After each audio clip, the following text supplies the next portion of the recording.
এটা আমাদের সরকারের ব্যর্থতা। আওয়ামী লীগের দোসরদেরকে ধরা হয় নাই, আমাদের ভাইদের উপরে গুলি চালাইছে, তারা পরবর্তীতে আমাদের উপরে লাঠিচার্জ করবে, এটাই স্বাভাবিক। বহিষ্কার করা কখনো সমাধান হইতে পারে না, মূলত আমাদের বিপ্লবীদের ব্যর্থতা। আচ্ছা হ্যাঁ, জুলাই ঘোষণাপত্র আপনারা জানেন প্রথমে একটা খসড়া আমাদেরকে দেখানো হয়েছিল, সেটাতে আমরা কেউই সম্মতি প্রকাশ করি নাই। তবে আজকের জুলাই ঘোষণাপত্রে মোটামুটি জুলাইকে ধারণ করা হয়েছে, যার কারণে হ্যাঁ আমরা এটাতে সন্তুষ্ট। আমরা বর্তমানে যে জুলাই ঘোষণাপত্র পাঠ করা হয়েছে সেটাতে সন্তুষ্ট। আমাদের সব দাবি পূরণ না হলেও আসলে আমাদের মেইন যে ফোকাসটা ছিল সেটা হচ্ছে আমাদের আহত এবং শহীদ পরিবাররা। তো আমাদের আহত ভাইদের যেটা সবসময় বলি যে আহত ভাইদের সুচিকিৎসা এখন নিশ্চিত করা হয় নাই, আপনারা সবাই জানেন।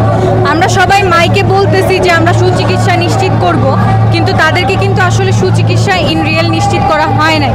সো এটা আমাদের উপদেষ্টা মণ্ডলী বলেন বা আমাদের ইন্টারিম গভর্নমেন্টের কথা বলেন, এটা আমাদের সরকারের ব্যর্থতা।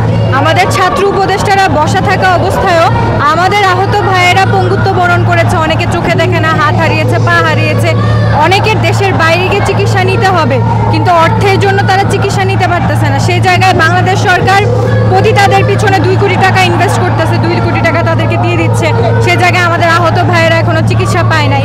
তো এটা আমাদের সরকারের ব্যর্থতা, আমাদের উপদেষ্টাদের ব্যর্থতা এবং মূলত আমাদের বিপ্লবীদের ব্যর্থতা। সবাই আসলে আশ্বাস দিচ্ছি যে আমরা বাংলাদেশ সংস্কার করব, তবে আমরা আসলে সংস্কারের ধারাটা না অব্যাহত রাখতে পারি নাই। আমরা আসলে সংস্কার কতটুকু করতে পেরেছি নিজেকে প্রশ্ন করেন, আপনি কতটুকু সংস্কার দেখতে পেরেছেন? আমি দেখতে পারি নাই। হ্যাঁ, কিছু কিছু সংস্কার হয়েছে, কিন্তু আসলে মূল যে সংস্কারগুলো, যেমন পুলিশ রিফর্ম করা হয় নাই, যেই পুলিশরা আমাদের ভাইদের উপরে গুলি চালাইছিল সেই পুলিশরাই এখনো আছে, জাস্ট এক জায়গা থেকে আরেক জায়গায় ট্রান্সফার করে দেওয়া হয়েছে তাদেরকে। তারপরে আপনি ধরেন এই যে বাংলাদেশে সুবিচার নিশ্চিত করা হয় নাই, আওয়ামী লীগের দোসরদেরকে ধরা হয় নাই। সো আলটিমেটলি আমরা সংস্কার তখনই দেখতে পাবো যখন বিপ্লবীদেরকে সামনের সারিতে যেতে দেওয়া হবে। বিপ্লবীদেরকে ওই আগের 71-এর যেরকম বিপ্লবীরা বিপ্লবের পরে তাদেরকে পিছায় দেওয়া হয়েছিল, এখনও সেম হচ্ছে, বিপ্লবীদেরকে পিছায় দেওয়া হচ্ছে। আমাদের প্রত্যাশা হচ্ছে, আমরা চাই বাংলাদেশ সংস্কার হোক। আমরা নির্বাচনের আগে বাংলাদেশকে সংস্কার দেখতে চাই, বাংলাদেশকে নতুন একটা বাংলাদেশ রূপে দেখতে চাই, নতুন ধারার রাজনীতি দেখতে চাই। সেই আগের গুম খুন হত্যা যে রাজনীতি ছিল, নোংরা রাজনীতি ছিল, সেই রাজনীতি থেকে বেরিয়ে নতুন ধারার রাজনীতি, যেখানে নারীদেরকে সম্মান প্রদর্শন করা হবে, যেখানে নারীদেরকে প্রথম সারিতে ভূমিকা দেওয়া হবে, যেখানে বাংলাদেশের প্রত্যেকটা মানুষের কথা চিন্তা করে রাজনীতি করা হবে, নিজের জন্য না জনতার জন্য রাজনীতি করা হবে, সেরকম বাংলাদেশ দেখতে চাই। সেই পুলিশ যারা আমাদের ভাইদের উপরে গুলি চালাইছে, তারা পরবর্তীতে আমাদের উপরে লাঠিচার্জ করবে, এটাই স্বাভাবিক।